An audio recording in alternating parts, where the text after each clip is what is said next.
Uganda has one of the fastest growing agriculture spaces and opportunities in East Africa. The question of which crop or animal gives me the highest yield production is a constant debate for many startups and existing farmers. A ready market, disease resistance, cost of seed, yield potential and return on investment are some of the factors aspiring farmers will plunge into to find the perfect product to invest in. The orange tree is one such crop. Requires well-drained sandy loam soils, an optimum temperature, moderate water supply, relatively disease-resistant and continues to produce fruit up to about 10 years even after reaching maturity. An orange tree produces averagely 500 orange fruits per production, 25,000 oranges per acre of about 50 trees. A conventional high-density plantings could double fruit yields to 50,000 oranges using tree plantation growing and pruning methods. With a market cost of an orange ranging between 300 and 1,000 shillings, growing oranges on a large scale could make a difference in one's revenue. Today, we grow oranges on a large scale.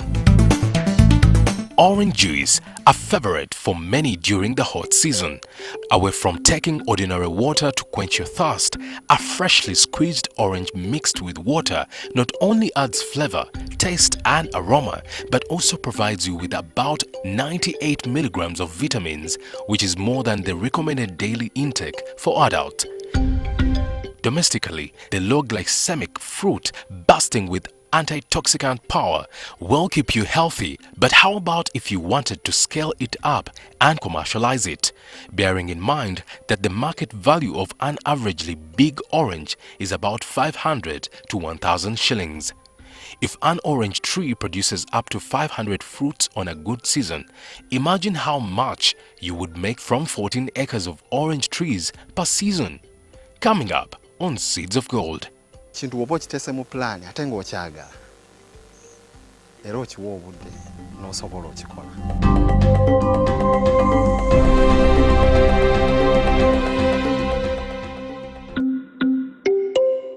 Kira Stephen is a mixed crop farmer based in Mayuge. He has special interest in growing oranges for export. Having been heavily inspired by a friend a couple of years ago, he ventured into oranges. This is how he describes his start out. Had already started on that project, on this project, orange project, far deep in Luka. We went to visit him.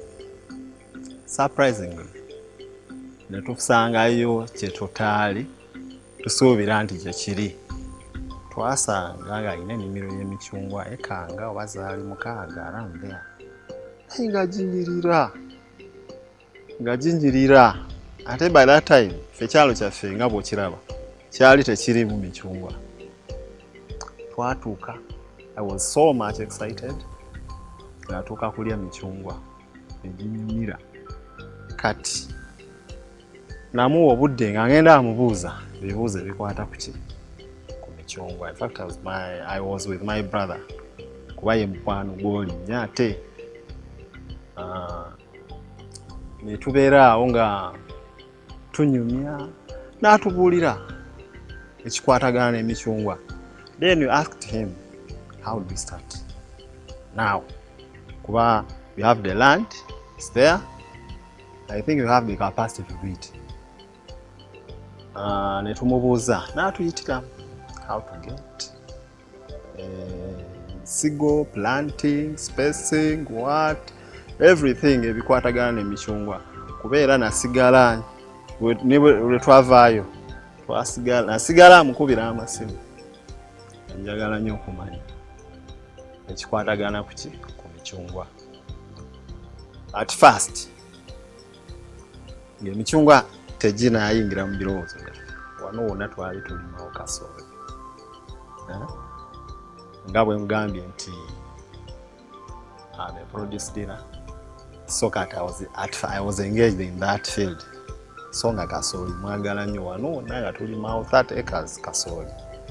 Ne mugamba okay, we shall reduce ku kasooli we go this emichungwa ya n'atuwa amaanyi kakati nenzija wano we prepared nentegeka ebyetaagisa byonna yalina farm ng'ate alina ne nursery akola n'egyo emichungwa seedlings kati n'atugamba ajabbawa netumubuuza ojatuwa ku gundi ku nsigo z'emichungwa ati yes weziri you will be buying tugamba yes netugenda netugulayo in fact we started with the 500 seedlings netusimba wansi awo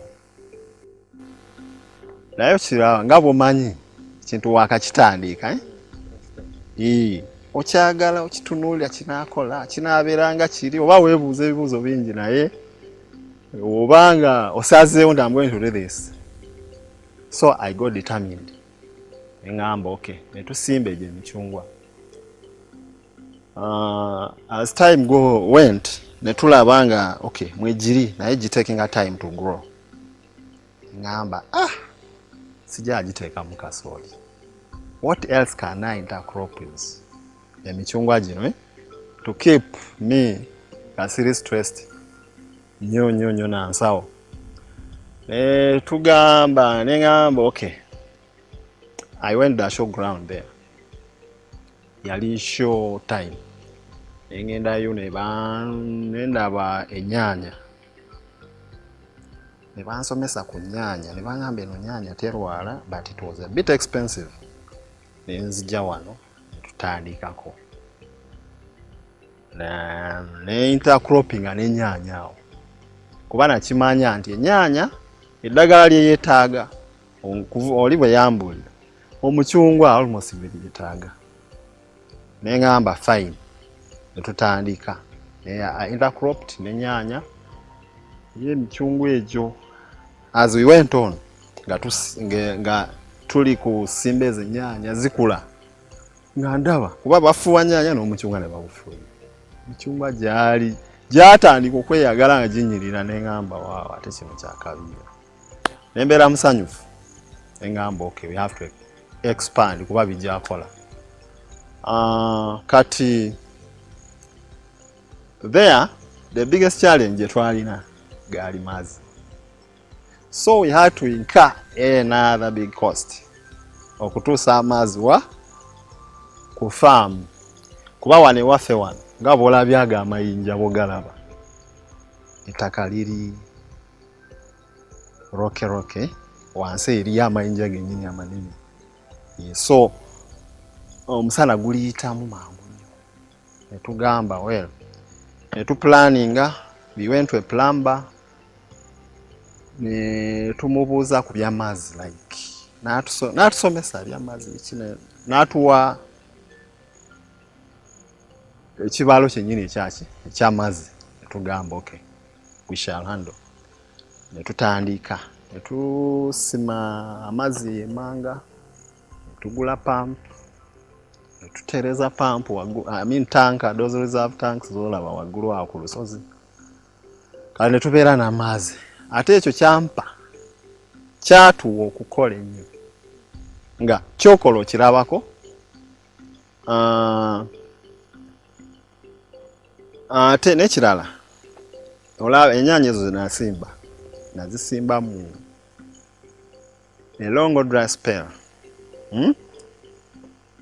it was January around there omusana gwayaka for over 2.5 months nga temuli nkuba so ago amazzi gatuyamba gakuza emichungwa ennyaanya what wano nga wanyirira wali akaseera akatuuka gandaba omuddo ennimiro nnene omuddo tetukyasobola oba wakagira oba tonaatuuka eno eriguzeeyo najja wano nemugamba I have this challenge nangamba okay tofaayo kakati here ettaka lino libeerako ebitooke nti yes bijja kubeerako under this management bijja kubeerako nagamba let's intercrop n'ebitooke n'ebitooke with the required spacings the yampa tusimba. In fact ebyatukalubiriza ebitooke byagenda bituwa sente mpola kuba in fact it was just 1 and some few months harvest y'ebitooke yali etandise, so nga bituwa sente ate ziraninga ezikola ku bino ngola emikiwa nga bwogiraba gyetaaga care nene ogumaintaininga awo okubeera awo gutyo, gwetaaga care n'ebiseera kati nga wotobera na sente mu nsawo you can't manage on 14 acres of only oranges. I have like 1,540 naye gigenda gireduce nga bwomanyi tiwabeerayo guba gulwadde ng'olina ogugjamu so my estimation is like 1,500 plants. Up next, Stephen takes us through the possible challenges on your path on the seeds of gold in orange growing. And later, an expert's look at how to avert some of these challenges.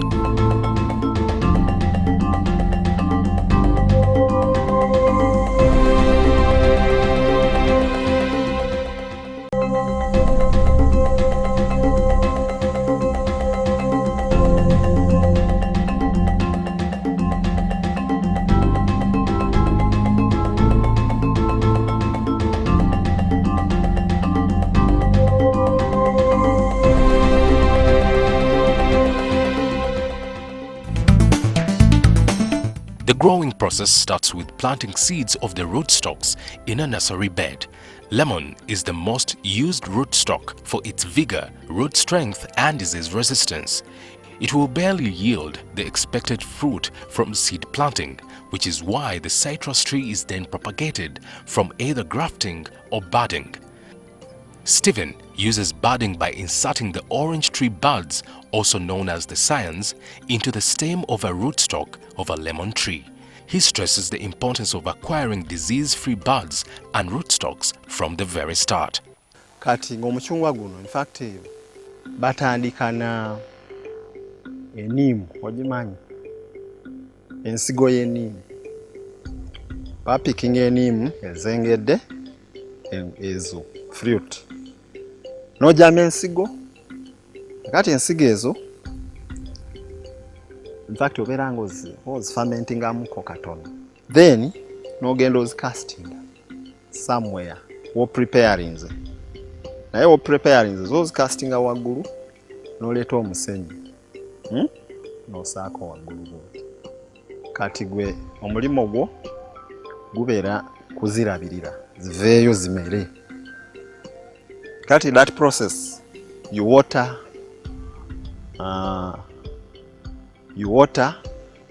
ng'ora obitunuulira olabe kale bwe ziba zisproutinze nga zivuddeyo kuba oba ozibisa ebisubi n'obijjako aye n'oziwa space time to grow, nezikula ng'ozirabirira fuuyira amadagala agagalo required kati bwe zikula in fact it's supposed to come up to 2 feet I think from down the stem. Kati ojja oguba gukuze that height, you look for the best scion gy'omanyi nti it will work for you. The best scion ogijja ku mucungwa ogukuze. Eyo scion bw'ogireeta like tulina processes bbiri, tulina grafting ne budding, but for me I prefer budding kuba wano nalabako egyali budded bagituka time ne gumenyeka kuba guzitola, naye guli budded gwekwata guba gwekuute gubeera mulungi nnyo. In fact I was trained bampa amagezi nti eniimu kyetuva kitugikozesa as a rootstock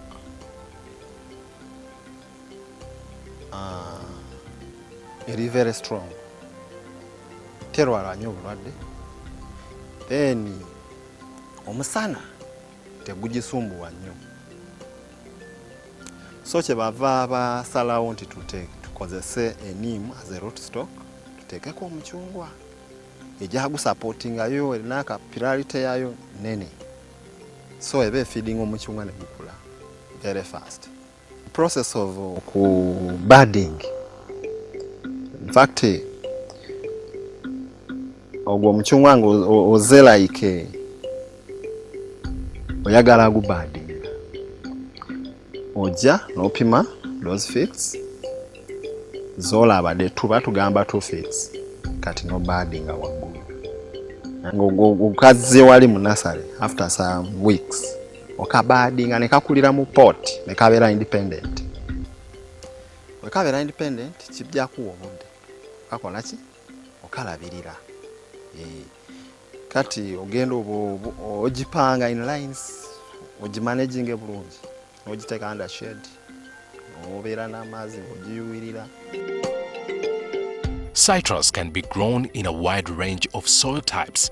However, for the best results, they should be grown in a well-drained soils which are fertile, well aerated with a pH between 6 to 6.5. The plant can tolerate high temperatures provided the trees are well supplied with soil moisture.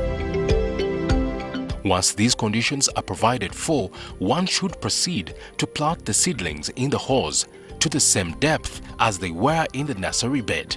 The bud union should be about 300 millimeters above the ground, and Steve explains. Okubeera n'enkumbi,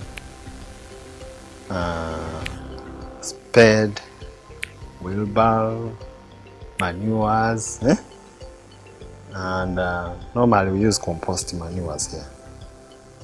Nga bw'olabye nti tulinako ente around, so we use the compost manure. So mbireeta bwe mba mbireese nga mmanyi nti okay biri awo mbiteese awo, I begin preparing for planting. Bwe mba nsima ekinnya, nze ebinnya byange in fact nabikola futi 2 ku 2, 2 white 2 depth. Kuba bwe baba basima kino ekinnya erisooka waggulu, the top soil aliza wa on the upper side, kakati lye lya brown erisembayo wansi aliza the slope side neribeera eyo. Kati bwe mba ndeese this compost manure ngenda kuteeka mu binyansi mbe muleeta ne muteeka wano ku ttaka lino erya top ne mixinga ne mixinga mu ttaka eryo nenziza mu kinnya nendiza mu kinnya omwo. Kati nengenda ndeeta omucungwa gwange gwe ngenda osimba nenzijako akaveera nti gubeera mu pot akaveera ako nengusaamu nengusimba nenteekako amazzi wembeera ne mulch around, I mulch around omucungwa ogwo. In fact oba bwe guli nti ogutese ku rootstock ya neem, neem terekera kuzaala, eba ezaala throughout, so you have to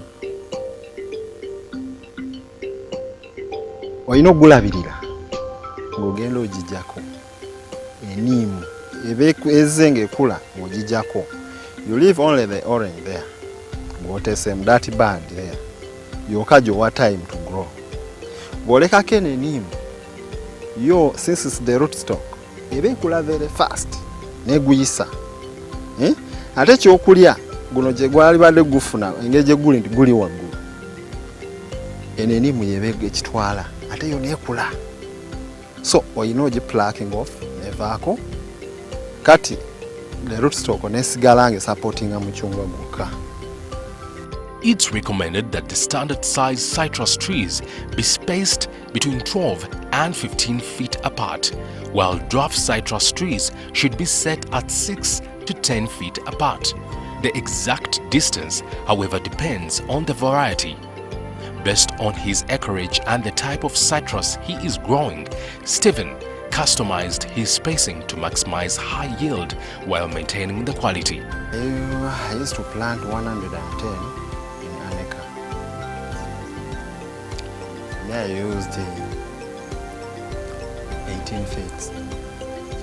Yeah. Quick facts about growing oranges. Number 1. In order to improve on nutrients uptake by the young plants as well as stimulating growth, it is advisable to incorporate manure and DAP at the very beginning. Number 2. Timely application of products, fertilizers, insecticides, fungicides and herbicides is very crucial. Number 3. Citrus trees require regular water supply. Since rainfall is often poorly distributed, it is necessary to supplement moisture by irrigation to ensure that moisture stress do not suppress growth and production. Water the hose unless the soil is wet enough from the start. Number 4. Pruning orange trees by cutting off the dead, dying, disease and crossing or clustered branches will improve aeration, increase light through the canopy and focus the plant on fruiting. In order to remain healthy and produce optimally, the plants require a certain amount of care, maintenance, sufficient nutrient supply, both macro and micronutrients. Experts suggests paying close attention to these details. Oranges are usually raised from seedlings, which seedlings are prepared through a process we call budding or through grafting. Transplanting oranges is a process that also requires to be done very carefully. We recommend that you start transplanting your citrus seedlings at the beginning of the rains. During transplanting, it is critical to apply fertilizer, especially phosphate fertilizers, while you're planting. So during production of the citrus crop, also fertilizer may be required, and part of what has to be used for feeding your citrus crop is a combination of both micro and major nutrients. When you talk about micronutrients, you're looking at the NPKs, and we're looking at the micronutrients such as iron, zinc, manganese and molybdenum. When you are applying fertilizer, it is important to get a fertilizer that is suitable for your citrus crop. For example, there are specialty fertilizers that have been specifically developed for citrus. The NPK ratios of, for example, 13, 7, 13 would be perfect for your citrus crop. The spacing is very critical. Citrus trees must be spaced appropriately to avoid competition, because there are varieties that have a tendency of having their canopies overshed the others. Like any other crop, citrus or oranges can also be attacked or infested by a number of insect pests. The most common one being, we have the leaf miner, a very common insect pest, which usually gets in the first layer or pretty much around the first layer of the leaf and tries to eat around it. This definitely affects the photosynthetic ability of your crop. It is important to ensure that before any of these diseases set in, especially the fungal diseases, you prevent them. There are fungicides, preventive fungicides like mancozeb, which you can use to prevent the development of these diseases in your crop. But in the event that they have developed, then you need to look for the curative fungicides, the likes of Harvester XL, Topilite, and a number of many others that can help you to cure the diseases. Oranges have a good ready market with a high demand on export, not forgetting they have a longer shelf life. Stephen today harvests up to 100 bags of oranges, each sold between 130,000 to 180,000 Ugandan shillings. With his vision, everything is possible.